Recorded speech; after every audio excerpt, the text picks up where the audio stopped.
This course comprises a book entitled Persian Language Teaching.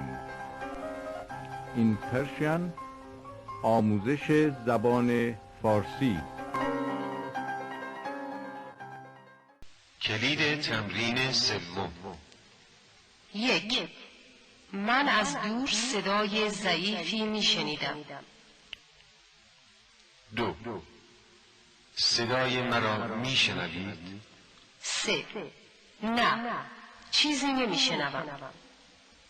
4. آنها صدای ماشین مرا میشنیدند. 5. رادیو را نزدیکتر بیاور. آنها صدایش را نمیشنوند. 6.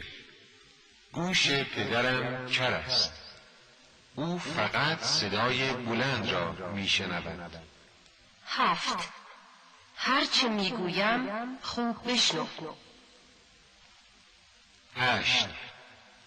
2 سال پیش گوشش بهتر میشنید. 9.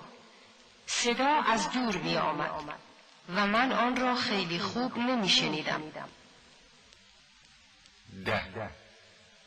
چی شنیدید؟